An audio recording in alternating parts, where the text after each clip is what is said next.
Hello friends, welcome to RK tutorial. ఈరోజు మనము previous state క్వశ్చన్లలో భాగంగా కొన్ని క్వశ్చన్లకు ఆన్సర్ చూద్దాం. మనము అందులో భాగంగా మొదటి క్వశ్చన్ ఏముందంటే, ఒక జన సమూహంలో 40 మంది తెలుగు 32 మంది ఇంగ్లీషు మాట్లాడతారు మరియు 12 మంది తెలుగు మరియు ఇంగ్లీషు మాట్లాడతారు. అప్పుడు ఆ సమూహంలోని వ్యక్తుల సంఖ్య ఎంత అన్నది ఇక్కడ చూడండి, అర్థం చేసుకుని ఒక జన సమూహం ఉందంట. ఆ జన సమూహం మీద ఇక్కడ మనకి 40 మంది తెలుగు మాట్లాడతారంట, అదేవిధంగా 32 మంది ఏం చెప్పండి ఇక్కడ ఇంగ్లీష్ మాట్లాడతారంట. అయితే 12 మంది ఏం చేస్తారు, వాళ్ళు తెలుగు మరియు ఇంగ్లీష్ రెండు కూడా మాట్లాడతారంట. అయితే ఆ సమూహంలోని మొత్తం వ్యక్తుల సంఖ్య ఎంత అన్నాడు. ఇది మనకు సమితులు అనేటువంటి చాప్టర్లో ఉన్నటువంటి క్వశ్చన్ అనమాట ఇది. ఫస్ట్ మనం తెలుగు మాట్లాడే వారిని మనము ఏ అనుకున్నాం మనము. ఏ మొత్తం సంఖ్య ఎంత చెప్పండి ఇక్కడ మనకి 40 మెంబర్స్ తెలుగు మాట్లాడే వాళ్ళు ఏ సమితిలో ఉన్నట్లయితే వారి 40 మెంబర్స్ అనుకున్నాము. ఇంగ్లీష్ మాట్లాడే వాళ్ళు బి అనుకుంటే మనము వారి మొత్తం సంఖ్య 32 అనమాట. తర్వాత తెలుగు అండ్ ఇంగ్లీష్ అంటే ఏ అండ్ బి అనమాట. మొత్తం ఎంతమంది చెప్పి ఇక్కడ మొత్తము 12 మెంబర్స్ అనమాట వీళ్ళందరూ కూడా. వీళ్ళు ఎవరంటే టీ అండ్ ఈ అనమాట. అయితే మొత్తం ఎంతమంది అన్నాడు. ఇది మన సమితుల లెక్క ప్రకారం తీసుకుంటే దీన్ని నంబర్ ఆఫ్ ఏ అనుకుందాం మనం. నంబర్ ఆఫ్ ఏ అంటే తెలుగు మాట్లాడే మొత్తం వారి సంఖ్య 40 అనుకుందాం మనము.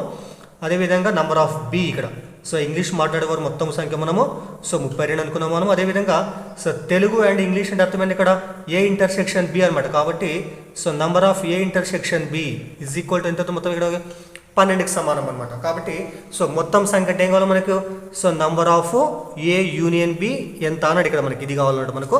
మరి వీటి మధ్య ఉన్నటువంటి సంబంధానికి ఒక సూత్రం ఏముంది, అదొక సూత్రం మీకు తెలుసు ఆల్రెడీ. ఏంటంటే number of A union B is equal to number of A plus number of B minus number of A intersection B అనమాట. ఇది సమితుల కార్డినల్ సంఖ్య అనేటువంటి భావనకు చెందినటువంటి సూత్రం అనమాట ఇది. మరి number of A union B దీనిలో ప్రతిక్షేపిస్తే మనకు ఆన్సర్ వస్తుంది ఈజీగా.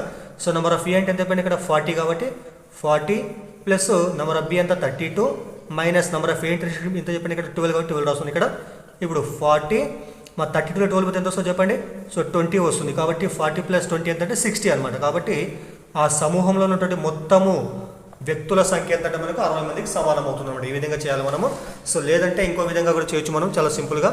అదేంటంటే మనం మామూలుగా ఇట్లా మనం వెంచిత్రాలు గీసే విధంగా ఉన్నాము. తర్వాత సమూహం ఏ, ఇది ఒక సమూహం మొత్తం ఒకటే కాబట్టి తెలుగు మాట్లాడే వాళ్ళ తర్వాత ఇంగ్లీష్ మాట్లాడే వాళ్ళకి మనము తెలుగుని టీతో సూచిస్తాం, మనం ఇంగ్లీష్ని ఈతో సూచిస్తాం మనము.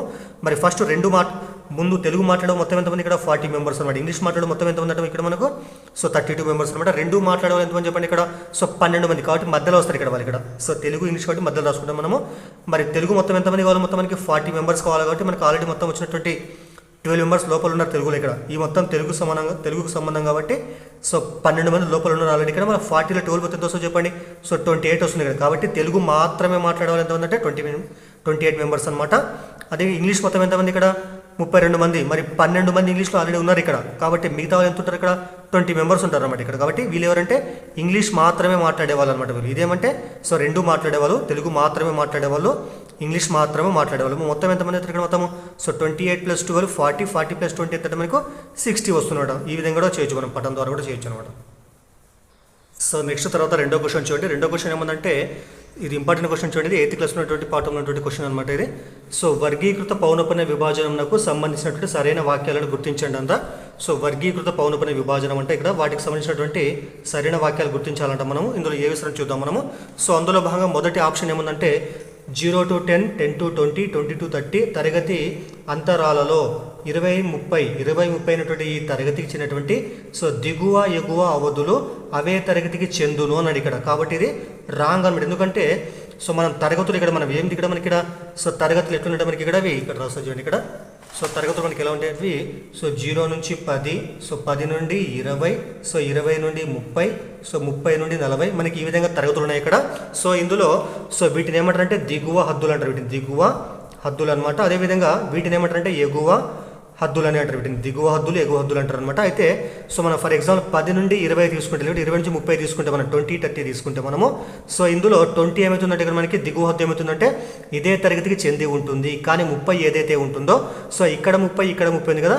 30 మొదటి తరగతిలో 30 ఉంది, రెండో తరగతిలో ఇక్కడ దిగువ హద్దు 30 అయింది. కాబట్టి ఈ 30 సేమ్ ఉన్నాయి కాబట్టి ఎప్పుడన్నా కానీ ఎగువ తరగతికి అంటే దాని ముందున్నటువంటి తరగతికి ఈ ఎగువ హద్దు దానికి చెందదనమాట. ఇది కానీ 30 రెండవ తరగతి ఇక్కడ అంటే దిగువ తరగతికి మాత్రమే చెందుతుంది. కాబట్టి మనకేమిచ్చింది ఇక్కడ 20, 30 రెండు కూడా ఇవే తరగతికి చెందుతాయి అన్నాడు. కానీ 20 మాత్రమే ఇదే తరగతికి చెందుతుంది, కానీ 30 ఈ తరగతికి చెందకుండా దాని కింద ఉన్నటువంటి తరగతికి చెందుతుంది. ఇక్కడ కూడా అంతే, ఇక్కడ 20 దీనికి చెందదు, దీనికి 20 చెందదు. ఎందుకంటే రెండు సమానం ఉన్నాయి కాబట్టి సమానం ఉన్నప్పుడు ఎగువ తరగతిలో ఉన్నటువంటి ఎగువ హద్దు దానికి చెందదనమాట. రెండో తరగతిలో ఉన్నటువంటి దిగువ హద్దుకు చెందుతుంది అనమాట అది. సో ఇది గుర్తుపెట్టుకోవాలి మీరు. కాబట్టి సో ఇది మనకు ఫస్ట్ ఆప్షన్ రాంగ్ అనమాట. సెకండ్ ఏమని చెప్పండి ఇక్కడ. సో 1 నుండి 10, 11 నుండి 20, 21 నుండి 30 వంటి తరగతులను సమ్మిళిత తరగతులు, ఇంక్లూజివ్ క్లాస్ ఇంటర్వెల్స్ అని అంటారు. సమ్మిళిత తరగతులు అని అంటారు. ఇది కరెక్ట్ ఆప్షన్ అనమాట. ఎందుకంటే సమ్మిళిత తరగతులను ఏమంటే ఇంక్లూజివ్ క్లాస్ ఇంటర్వెల్స్ అని అంటారు. అంటే 1 నుండి 10, సో తర్వాత 11 నుండి 20, సో 21 నుండి 30. అంటే ఇక్కడ మనము సో దీనిలాగా మనము 20 సేమ్ విలువలు రాలేదు. ఇక్కడ మినహాయించలేదు. ఇక్కడ మనం అంటే ఈ 20 మినహాయిస్తుంది. ఇక్కడ మాత్రం 20 తీసుకుంటాం మనం. 30 ఇక్కడ మినహాయిస్తున్నాం మనం, ఇక్కడ తీసుకుంటాం. కాబట్టి సో వీటిని ఏమంటారంటే మినహాయింపు తరగతులు అంటారు. కానీ ఇక్కడ ఏమంటారు సమ్మిళిత, అంటే యాక్యురేట్ ఉంటుంది ఇక్కడ. సో 1 నుంచి 10 వరకు ఇక్కడికే చెందుతాయి ఇవి. 11 నుంచి 20 మాత్రం ఈ తరగతికి చెందుతాయి. ఈ తరగతిలో 20 యొక్క విలువ ఉండదు ఇక్కడ, ఎందుకంటే 21తో స్టార్ట్ అయింది కాబట్టి ఇది. సో 21 to 30 వరకు మాత్రమే ఉంటుంది. కాబట్టి వీటిని ఏమంటారంటే సమ్మిళిత తరగతులు లేదా ఇంక్లూజివ్ క్లాస్ ఇంటర్వెల్స్ అని అంటారు. కాబట్టి సెకండ్ ఆప్షన్ మనకు కరెక్ట్ ఆన్సర్ అవుతుంది అనమాట. మనకి ఇచ్చినటువంటి క్వశ్చన్కి ఇదే ఆన్సర్ అవుతుంది. అయితే అదేవిధంగా మూడోది చూద్దాం మనము. మూడోది ఏముందంటే సమ్మిళిత తరగతులలో అవధులు హద్దులు సమానము అన్నాడు. సో ఇక్కడ చూడండి, ఇక్కడ వీటిని ఏమన్నాము మనం సమ్మిళిత తరగతులు. ఇవి సమ్మిళిత అనమాట. ఇవి సమ్మిళిత. వీటిని ఏమంటారు, వీటిని మినహాయింపు అనమాట. వీటిని మినహాయింపు తరగతులు, ఎక్స్క్లూజివ్ క్లాస్ ఇంటర్వెల్స్ అనమాట. ఇక్కడ మరి మనకేమిచ్చింది ఇక్కడ సమ్మిళిత తరగతులలో సో ఎగువ హద్దు దిగువ హద్దు రెండు కూడా అవధులు హద్దులు సమానం అంట. అవధులు హద్దులు సమానం అన్నారు. కానీ ఇక్కడ చూడండి ఇక్కడ సో మరి అవధి అంటే ఏంది, హద్దు అంటే ఏంది. ఇప్పుడు చూడండి ఇక్కడ సో మన సమ్మిళిత తరగతులలో సో ఒక తరగతి యొక్క ఎగువ హద్దు దాని దిగువ ఉన్నటువంటి రెండవ తరగతి యొక్క సో దిగువ హద్దుకు సమానంగా లేదు. ఇక్కడ 10 ఉంటే 11 ఉంది, ఇక్కడ 20 ఉంటే 21, 30 ఉంటే ఏముంటుంది, ఇక్కడ 31 ఉంటుంది. కాబట్టి సో ఈ రెండు విలువలు సమానంగా ఉండవు. ఈ విధంగా సమానంగా లేకుంటే వాటిని ఏమంటారంటే అవధులు అంటారు. కానీ సో హద్దులు సమానం అన్నాడు, అవధులు హద్దులు సమానం కాదనమాట. ఇక్కడ గుర్తుపెట్టుకోండి, సమానం కాదనమాట. మరి ఇక్కడ చూడండి ఇక్కడ సో ఈ రెండు సమానం ఉన్నాయి కాబట్టి వీటిని ఏమంటారు, హద్దులు అంటారు వీటిని. సో ఒక తరగతి యొక్క ఎగువ హద్దు సో దాని రెండవ తరగతి యొక్క దిగువ హద్దుకు సమానం అవుతుంది. వీటిని ఏమంటారంటే హద్దులు అంటారు. ఇవి హద్దులు అనమాట ఇవి. సో ఇవేమంటే ఇవి సో అవధులు అనమాట. మరి వీటిని మనము ఈ యొక్క సమ్మిళిత తరగతులు ఉన్నటువంటి మనము అవధులు ఏం చేయాలి, మనం హద్దులుగా ఎట్లా మారుస్తామంటే మనము ఇక్కడ చూడండి ఇక్కడ సో ఒకటి ఉంది. ఇక్కడ ఒకటి కంటే ముందు తరగతులు ఎగువ హద్దు ఏమి ఉంటుంది ఉంటే ఇక్కడ మనకి 0 ఉంటుంది. ఇక్కడ సో ఇక్కడ 11కి ముందుకు 10 ఉంది కాబట్టి ఏముంటుంది, 1 కంటే 1 తక్కువ కాబట్టి 0 ఉంటుంది ఇక్కడ. కాబట్టి ఈ రెండు కూడి మనం బై 2 చేస్తే ఏమొస్తుంది మనకు సో 0.5 వస్తుంది. దీన్ని మనం హద్దులుగా ఎట్లా మారుస్తామంటే ఈ విలువ కూడి బై 2 చేయాలి మనం. 1 + 0 ఎంత 1/2 ఎంత అంటే 0.5 వస్తుంది. అదేవిధంగా సో 11 + 10 ఎంత 21/2 చేస్తాం మనం. అప్పుడు మనకి ఎంత వస్తుంది చెప్పండి, అప్పుడు 10.5 వస్తుంది అనమాట. అదేవిధంగా ఈ 21 తర్వాత 20 ఇక్కడ చెప్పినది. మరి ఇక్కడ ఈ తరగతికి ఏదైతే మనకు వచ్చినట్టు ఎగువ హద్దు ఉందో అదేమవుతుంది, సో రెండో తరగతికి దిగువ హద్దు అవుతుంది అనమాట. ఇక్కడ 10.5 వస్తుంది. నెక్స్ట్ ఎగువ హద్దు ఏమవుతుంది, ఇక్కడ ఈ 20, 21 రెండు కూడి బై 2 చేస్తాం మనం. ఏమొస్తుంది అప్పుడు 20 + 21 41/2 అంటే మనకి ఎంత వస్తుందంటే సో 20.5 వస్తుంది. నెక్స్ట్ ఏమొస్తుంది ఇక్కడ మనకు 20.5 అనమాట. అంటే ఈ అవధులు ఏం చేసినా అవధులు మనము హద్దులుగా మార్చినట్లయితే ఈ విధంగా మారుతుంది అనమాట. కాబట్టి మరి అవధి ఇక్కడ 1 ఉంటే ఇక్కడ ఏముంది, ఇక్కడ హద్దు ఏముంది, ఇక్కడ 0.5 ఉంది.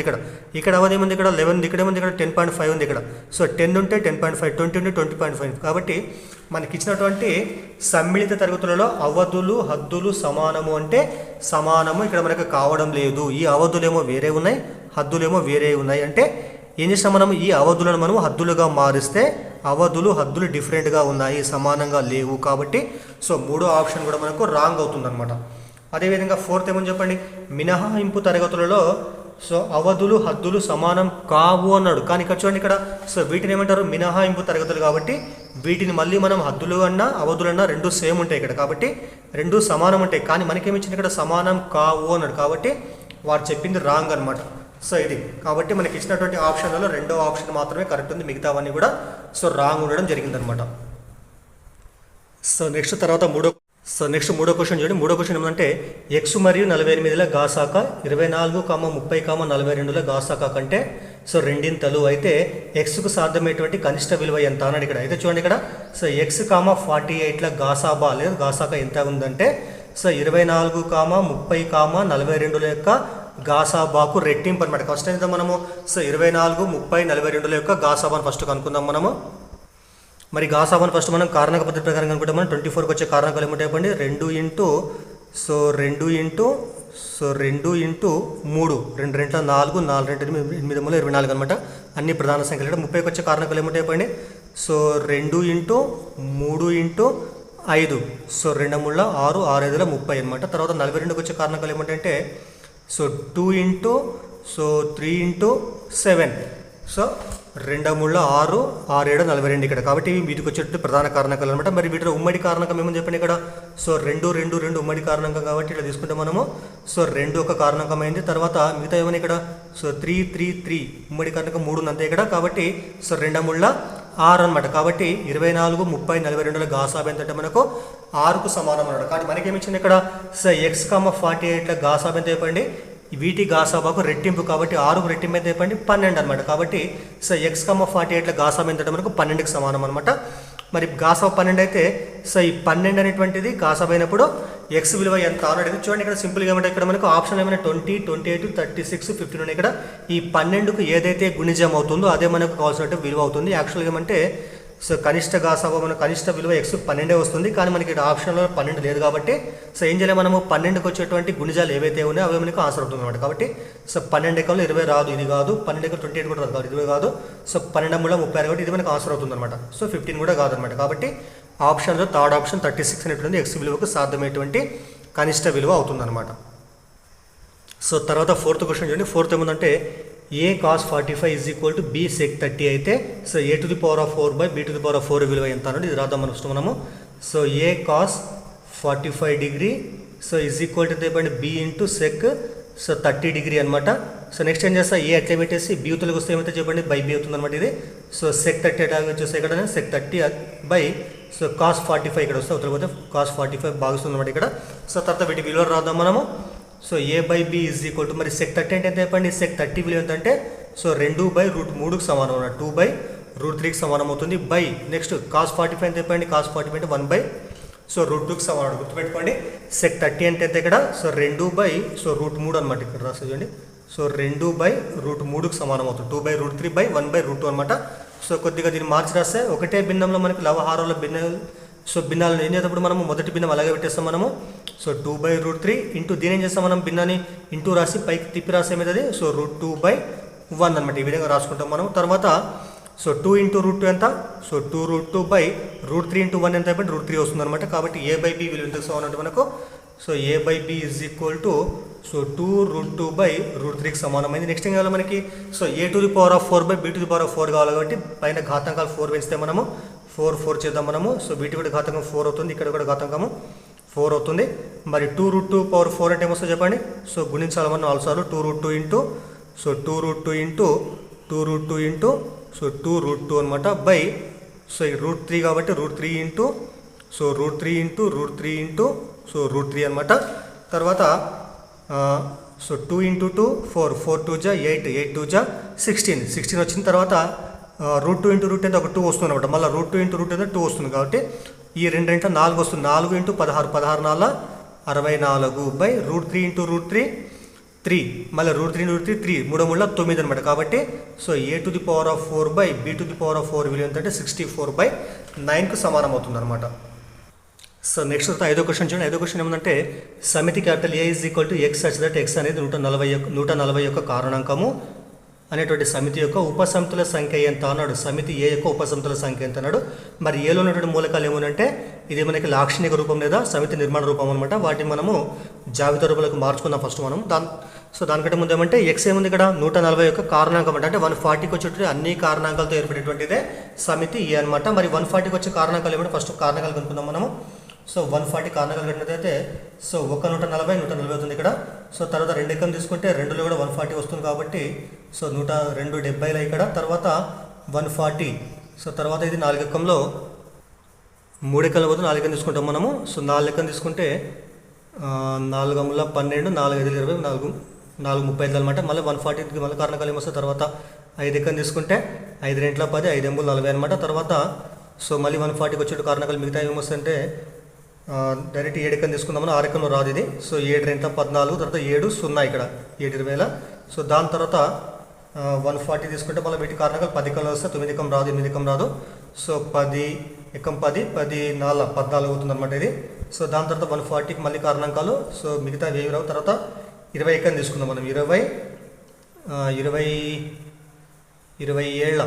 సో 140 అవుతుంది ఇక్కడ. సరే వచ్చింది ఆల్రెడీ అది. సో 20 ఏళ్ళని ఒకటే 7 20 ఒకటి తీసుకోమని ఇక మనము. సో ఇప్పుడు 140కి వచ్చేటువంటి కారణాంకాలు ఇక్కడ రాసుకోండి. ఇక్కడ 140కి వచ్చే కారణాంకాలు అంటే 1, సో తర్వాత 2, తర్వాత 4, తర్వాత 5, తర్వాత సో 7, తర్వాత ఇక్కడ కిందికి రాసుకుంటే పోతాం మళ్ళీ వరుసగా మనం. సరే 10, తర్వాత దాని తర్వాత 14, సో దాని తర్వాత సో 20, సో దాని తర్వాత 28, తర్వాత 35, తర్వాత సో 70, తర్వాత 140. ఇవి 140కి వచ్చేటటువంటి మొత్తం కారణాంకాలు అనమాట. కాబట్టి 1 2 3 4 5 6 7 8, సో 9 10 11 12 కారణాంకాలు మొత్తం. కాబట్టి 140కి వచ్చేటువంటి కారణాంకాలు ఏమన్నాయంటే మనకు మొత్తం మనకు 12 కారణాంకాలు. అవి ఏమంటే క్యాపిటల్ ఏలో ఉన్నటువంటి మూలకాలు అప్పుడు ఏమైతే అంటే సో 1, 2, 4, 5, 7, 10, 14, 20, సో 28, 35, 70, 140. ఇవి మనకు వచ్చేటువంటి ఏలో ఉన్నటువంటి మూలకాలు అనమాట. అయితే మనకేం అడిగిండు, సో ఈ సమితి యొక్క ఉపసమితుల సంఖ్య ఎంత అన్నాడు. మరి ఉపసమితుల సంఖ్యకు మనకు సూత్రం ఏంటంటే సో 2n అనమాట. ఏంటంటే ఇక్కడ మనం తీసుకున్నటువంటి సమితులు ఎన్నైతే మూలకాలు ఉంటే వాటి యొక్క సంఖ్యను మనం ఎన్గా రాస్తాం మనము. సో ఇది కామన్ ఇక్కడ 2n, ఇక్కడ 2 మాత్రం అట్లే ఉంటుంది. సో 2n అనమాట. మరి ఇక్కడ 2n అంటే మనకి ఏలో ఉన్నటువంటి మూలకాల సంఖ్య మొత్తం మనకి ఎన్ని ఇక్కడ మొత్తము 12 ఉన్నాయి. కాబట్టి 212 అనమాట. అంటే ఏం చేయాలి మనము, సో 2ను 12 సార్లు గుణించాలి మనం. 2 × 2 × 2 × అనమాట. ఆ విధంగా గుణిస్తే మనకు వచ్చేటువంటి మొత్తం ఏంటంటే 4096 అనమాట. కాబట్టి సో ఇది మనకి ఇచ్చినటువంటి ఆప్షన్లో ఉన్నటువంటి ఆన్సర్ అనమాట ఇది. కాబట్టి సో ఏ అనేటువంటిది 141 కారణాంకం ఉన్నటువంటి సమితి అయినట్లయితే ఆ సమితికి వచ్చేటువంటి మొత్తం ఉపసమితుల సంఖ్య ఎంత అంటే మనకు 4096 అనమాట. సో చాలా ఇంపార్టెంట్, అందరూ గుర్తుపెట్టుకోవాలా. సో ఏదైనా సమితికి వచ్చేటువంటి ఉపసమితుల సంఖ్య ఎంత అంటే 2n సమానం అవుతుంది అనమాట. ఇంకో ఎగ్జాంపుల్ చూద్దాం మనం. Capital A is equal for example A, B, C అయినట్లయితే అప్పుడు ఏ సమితికి వచ్చే ఉపసమితుల సంఖ్య ఎంత అయిపోయింది 2n 2 3 ఇక్కడ. సో 2 అంటే మొత్తం ఎంత వస్తుంది మనకు 8 వస్తుంది అనమాట. కాబట్టి గుర్తుపెట్టుకోవాలా 2n అంటే ఒక సమితిలో ఉన్నటువంటి ఉపసమితుల సంఖ్యకు వచ్చేటువంటి సూత్రం అనమాట ఇది. దయచేసి వీడియోని లైక్ చేయండి, షేర్ చేయండి, అదేవిధంగా ఛానల్ని సబ్స్క్రైబ్ చేయండి. సో ఇందులో భాగంగా 6th క్వశ్చన్ చూడండి. 6th ఏముందంటే సో జాబితా 1 జాబితా 2 ఉందన్నమాట. ఈ రెండింటిని ఏం చేయాలి మనం జతపరచాలంట మనము. సో చూద్దాం ఇక్కడ మనకి LHSలో ఏముందంటే సో మొదటి జాబితాలో ఏముందంటే సో కొన్ని మనకు త్రిమితీయ ఆకారాలు ఉన్నాయి, వాటి యొక్క ఘన పరిమాణాలు ఇచ్చినది ఇక్కడ. సో RHSలో మనకి ఇక్కడ మనకి జాబితా 2లో మనకి ఏమున్నాయి ఇక్కడ వాటి యొక్క సూత్రాలు ఉన్నాయి. ఇక్కడ రెండు కూడా జతపరచాలంట మనము. అయితే ఫస్ట్ ఏమని చెప్పండి, క్రమవృత్తాకార శంకు యొక్క ఘన పరిమాణం ఎంత అన్నాడు. క్రమవృత్తాకార శంకు ఘన పరిమాణము సో మీకు తెలిసేది ఆల్రెడీ. సో చూడండి దీనికి ఆన్సర్ ఏమంటే C అనమాట. సో దీని యొక్క ఆన్సర్ C అవుతుంది. సో క్రమవృత్తాకార శంకు ఘన పరిమాణము C 1/3 πr²h సమానం అవుతుంది అనమాట. మరి సెకండ్ ఏమని చెప్పండి ఇక్కడ అర్ధగోళం యొక్క ఘన పరిమాణము. చూడండి ఇక్కడ అర్ధగోళ ఘన పరిమాణం ఎంత అంటే 2/3 πr³ అనమాట. కాబట్టి ఏ అవుతుంది అనమాట ఇది. మరి క్రమవృత్తాకార స్తూపం యొక్క ఘన పరిమాణం ఎంత అయిపోయింది πr²h. కాబట్టి ఇది బీకి సమానం అవుతుంది అనమాట. అదేవిధంగా సో గోళం ఘన పరిమాణం ఇక్కడ 4th ఆప్షన్ అనమాట, D ఆప్షన్ ఇక్కడ. కాబట్టి 4/3 πr³. సో ఇవన్నీ కూడా గుర్తుపెట్టుకోవాలి మీరు. ఇవన్నీ కూడా మనకు 10వ క్లాస్లో 9వ క్లాస్లో ఉన్నటువంటి పాఠాలలో ఉంటాయి. సో అన్నీ గుర్తుపెట్టుకోవాలి మీరు. శంకువు, అర్ధగోళము, తర్వాత గోళము, తర్వాత స్తూపము, తర్వాత ఇంకోటి ఏంటి సమఘనము, దీర్ఘఘనము, పట్టకము, తర్వాత ఇంకా పిరమిడ్, ఇవన్నీ కూడా వాటి సూత్రాలు ఉంటాయి. ఇవన్నీ కూడా అందరు గుర్తుపెట్టుకోండి. Okay, hello friends, welcome to RK tutorial. ఈరోజు మనము టెట్ ప్రీవియస్ క్వశ్చన్లలో భాగంగా కొన్ని క్వశ్చన్లకు ఆన్సర్ చూద్దాం మనము. సో ఇందులో భాగంగా మొదటి క్వశ్చన్ ఏముందంటే సో త్రిభుజం PQRలో ST ఈజ్ ప్యారలల్ PQ అంట. ST is parallel PQ, PR is equal to 9x + 12, తర్వాత SR is equal to x + 3, తర్వాత QT is equal to 3x + 4, మరియు so TR is equal to x అయితే భుజము PR పొడవు ఎంత అన్నాడు. ఇక్కడ వీటి పొడవులు మనం సెంటీమీటర్ అనుకున్నాం మనము. So PR is equal 9x + 12 centimetre, SR is equal to x + 3 centimetre, తర్వాత QT is equal to 3x + 4 centimetre, తర్వాత TR is equal to x centimetre అంటాం. అయితే ఫస్ట్ ఏమి ఇచ్చిన మనకి ఇక్కడ త్రిభుజం PQR అంట. ఫస్ట్ త్రిభుజం తీసుకుందాం మనము. సో ఇది త్రిభుజం PQR అనుకున్నాం మనం. దీనిలో మనకి ఇచ్చిన కండిషన్ ఏముందంటే ST ఈజ్ ప్యారలల్ PQ అంట. కాబట్టి PQ కూడా కింద తీసుకుంటే మనము PQ తర్వాత ఇక్కడ R అనమాట. ఇక్కడ మరి PQ భుజానికి సమాంతరము. దీని అర్థం ఏం చెప్పండి, ఇక్కడ ST అనేటువంటి భుజం ఎట్లుందంటే ఇక్కడ సో PRకు సమానంగా ఉందన్నమాట. కాబట్టి సో పీక్యూకు సమానం ఉంది కాబట్టి పీక్యూకి ఏం చేస్తాం ఇప్పుడు మనము ఒక సమాంతర రేఖను గీస్తుంది ఇక్కడ దీని పేరు మనం ఎస్టీ అనుకుందాం మనం, ఓకేనా.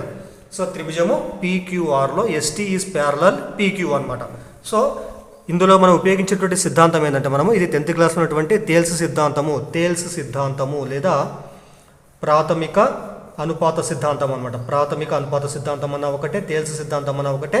ఒక త్రిభుజంలో ఒక భుజానికి గీచినటువంటి సమాంతర రేఖ మిగిలిన 2 భుజాలను ఒకే నిష్పత్తిలో విభజిస్తుంది అనేటువంటిది ఇది యొక్క సిద్ధాంతం అనమాట. ఇది చూడండి, ఇక్కడ ఒక త్రిభుజంలో ఒక భుజానికి ఈ భుజానికి గీచినటువంటి సమాంతర రేఖ మిగిలిన భుజాలు ఏవైతే ఉన్నాయో ఈ భుజాన్ని ఏం చేస్తుందంటే అది సమాన నిష్పత్తిలో విభజిస్తుంది అనమాట. అంటే అర్థమైంది ఇక్కడ RS by SP is equal to ఎంతో చెప్పండి అప్పుడు. సో RT by TQ అనమాట. RS by SP is equal to RT by TQకు సమానం అవుతుంది అనమాట. దీని ఏమంటారంటే తేల్ సిద్ధాంతం లేదా ప్రాథమిక అనుపాత సిద్ధాంతం అని అంటారు. సరే, ఇప్పుడు ఇచ్చినటువంటి కొలతలు ఏమంటే మనకు సో PR ఫస్ట్ మనకి ఎంత ఇచ్చింది ఇక్కడ PR మొత్తం 9x + 12 అంటే మొత్తం విలువ అనమాట. ఇది ఇక్కడ నుంచి ఇక్కడ దాకా మొత్తము సో 9x + 12కి సమానము. తర్వాత సో SR అంటే ఇక్కడ నుంచి ఇక్కడ అనమాట. ఎంత ఉంది ఇది x + 3కి సమానం. తర్వాత సో QT అంటే ఇదే కదా, ఇప్పుడు మనకి ఎంత ఇచ్చినాడు ఇక్కడ సో 3x + 4 అనమాట. తర్వాత TR అంటే ఇదేనా, మనకి ఎంత ఇచ్చినాడు ఇక్కడ x ఇచ్చింది ఇక్కడ. కాబట్టి ఇవి మనకి ఇచ్చినటువంటి కొలతలు అనమాట. అది మనకి SP కొలత మనకి ఇవ్వలేదు, దానికోసం ఏం చేస్తాం మనము సో మొత్తం కొలతకి మనము SR కొలతలు తీస్తే మనకి ఏమొస్తుంది అప్పుడు SP కొలత వస్తుంది మనకి. ఇక్కడ రాసు చూడండి ఇక్కడ సో SP = ఏమొస్తుంది అంటే SP = ఏమనొచ్చు మనము సో PR - RS అని రాసుకోవచ్చు, SR అని రాసుకోవచ్చు. మనం PR - SR అని రాసుకోవచ్చు. కాబట్టి అప్పుడు ఏమొస్తుంది చెప్పండి, PR అంటే మనకి ఎంత ఇచ్చిన మొత్తము 9x + 12 - SR అంటే ఎంత అయిపోయింది, SR అంటే x + 3 కాబట్టి తీసేద్దాం మనము. మరి 9x - x ఎంత అయిపోయింది, ఇప్పుడు 8x వస్తుంది ఇక్కడ. +12 - 3 ఎంత అంటే మనకు +9 వస్తుంది ఇక్కడ. కాబట్టి SP యొక్క విలువ ఎంత అంటే మనకు వచ్చినటువంటి విలువ 8x + 9కి సమానమైన ఇది ఎంత 8x + 9. కాబట్టి ఈ మొత్తం విలువ ఏంటంటే సో 8x + 9కి సమానమైనది. కాబట్టి ఈ విలువలు ఇక్కడ రాష్ట్రం మనం. నెక్స్ట్ మీకు చెప్పిన ఇంతకుముందే ప్రాథమిక అనుపాత సిద్ధాంతం ప్రకారం మనకి ఇచ్చినటువంటి త్రిభుజం యొక్క కండిషన్ మనకి ఏమొస్తుందంటే ఇక్కడ రాసు చూడండి RS by SP is equal ఏమవుతుంది చెప్పండి RT by సో TQకు సమానం అవుతుంది. ఇదేంటిది ప్రాథమిక అనుపాత సిద్ధాంతం ప్రకారం త్రిభుజంలో ఒక భుజానికి సమాంతర రేఖ గీస్తే మిగతా భుజాలను ఒకే నిష్పత్తిలో విభజిస్తున్నటువంటి సిద్ధాంతం ప్రకారం ఇట్లా రాసినాం మనము. ఇప్పుడు దీంట్లో ఏం చేస్తాం మనము, మనకు వచ్చినటువంటి విలువలన్నీ ప్రతిక్షేపిస్తాం మనం. మరి RS మనకి ఎంత చెప్పండి, ఇక్కడ RS అంటే x + 3 ఇక్కడ రాస్తా x + 3 అనమాట. బై SP అంటే ఎంత వచ్చింది మనకి చెప్పండి, SP అంటే మనకు 8x + 9 వచ్చింది ఇక్కడ. 8x + 9 రాస్తున్నాయి ఇక్కడ ఇజ్ ఈక్వల్ టు మరి RT అంటే ఎంత చెప్పండి, RT అంటే x కాబట్టి x రాస్తున్నా. సో బై తర్వాత TQ అంటే ఎంత చెప్పండి మనకి ఇక్కడ. సో TQ అంటే మనకి ఇచ్చిన విలువ ఎంత ఉంది ఇక్కడ 3x + 4 అనమాట. ఇక్కడ 3x + 4 అవుతుంది. సో 3x + 4 అనమాట. వీటిని ఇప్పుడు ఏం చేస్తాం, సూక్ష్మీకరణ చేద్దాం మనము. సో అడ్డగుణాకరణ చేస్తాం వస్తుంది చెప్పండి ఇక్కడ. So x + 3 into so 3x + 4 is equal ఇక్కడ x ఇంటూ ఈ మొత్తం అనమాట 8x + 9.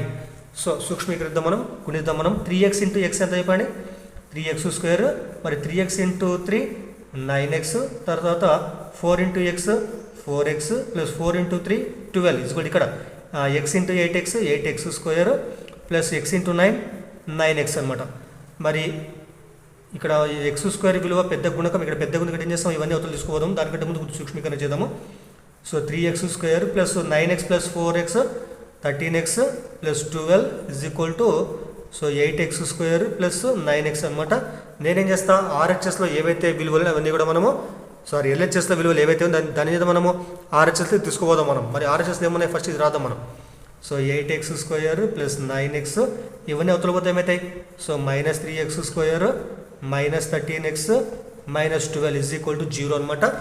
తర్వాత 8x² - 3x² ఎంత అయిపోయింది 5x² ప్లస్ 9x - 13x ఎంత అయిపోయింది -4x అనమాట. తర్వాత -12 ఉంది ఇక్కడ ఇజ్ ఈక్వల్ 0. మనకు ఇప్పుడు ఏమొచ్చినట్టు మనకు ఒక వర్గ సమీకరణం రావడం జరిగింది ఇక్కడ. సో వర్గ సమీకరణం వచ్చింది. సో వాటి కారణాలు కడదాం మనం. ఇక్కడ కడదాము 5x² - 4x - 12 is equal to 0 ఇక్కడ. మరి 12 5ల -12 × 5 ఎంత అయిపోయింది 60 వస్తుంది. -12 5లు ఎంత అంటే 60 అనమాట, -60. మరి -60కి వచ్చేటువంటి కారణాలు కలపడం తీసేయడం చేస్తే మనకి ఎంత రావాలి, మనకి -4 రావాలి. కాబట్టి 60కి వచ్చే కారణాలు ఏమవుతాయి, సో 10 6ల 60 కాబట్టి -10 ప్లస్ 6 ఎంత అంటే -4 వస్తుంది. కాబట్టి 5x² -10x ప్లస్ 6x -12 = 0 అనమాట. అంటే 12 5 60 కాబట్టి అదే 60కి వచ్చేటువంటి కారణాంకాలను మనము ఇంకా అంటే 4 వచ్చే విధంగా కారణాంకాలు ఏమొస్తాయి, 10 6లో 60 కాబట్టి 10 - 6 ఎంత చెప్పండి 4 వస్తుంది. కాబట్టి మనకేం కావాలి -4 అంటే ఏం చేస్తాం మనము -10 ప్లస్ 6 చేస్తే -4 వస్తుంది. కాబట్టి ఇట్లా రాయడం జరిగింది ఇక్కడ మనం. నెక్స్ట్ ఏం చేస్తే రెండు పదాలకి వెళ్ళి మనము 5x కామన్ తీస్తే లోపల ఏముంటుంది, అప్పుడు ఒక x - 2 ఉంటుంది ఇక్కడ, ప్లస్ ఇక్కడ 6 కామన్ తీస్తే లోపల ఏముంటుంది x - 2 = 0 అనమాట. తర్వాత x - 2 కామన్ తీస్తే అప్పుడు లోపల ఏముంటుంది 5x + 6 = 0 అనమాట. మరి x - 2 = 0 లేదా 5x + 6 = 0 అనమాట. తర్వాత x = మనకి 2 వస్తుంది. ఇక్కడ ఏమొస్తుంది x = మనకు -6/5 వస్తుంది. అంటే x ఎప్పుడు కూడా మనకు పొడవు కాబట్టి ధన విలువ ఉండాలి కాబట్టి మనం x 2 తీసుకుంటాం మనం. కాబట్టి సో x మనకి ఎంత వచ్చిందంటే 2 వచ్చింది. గుర్తుపెట్టుకోండి x అంటే 2 వచ్చింది. మరి లెక్క ప్రకారం మనకి ఏం కావాలి, మనకి PR కావాలి మనకి. సో PR పొడవు ఎంత అన్నాడు ఇక్కడ మనకి PR పొడవు కాబట్టి సో మరి PR అంటే మనకి ఎంత చెప్పండి, PR అంటే 9x + 12 కాబట్టి 9x + 12 కనుక్కుందాం మనము. ఇక్కడ రాస్తా చూడండి, ఇక్కడ 9x + 12 మరి 9 × x అంటే మనకి ఎంత వచ్చింది చెప్పండి, ఇక్కడ 2 వచ్చింది కాబట్టి 2 రాస్తున్నా, ప్లస్ ఎంత ఉంది ఇక్కడ 12 సో 12 అనమాట. సో 9 2 18 ప్లస్ 12 మొత్తం ఎంత అయిపోయినప్పుడు 30 సెంటీమీటర్లు. కాబట్టి PR విలువ ఎంత అంటే 30 సెంటీమీటర్లు అనమాట. సో ఇది మీకు ఎక్స్ప్లెయిన్ చేయడం జరిగింది ఇక్కడ, కాబట్టి గుర్తుపెట్టుకోండి. Thank you.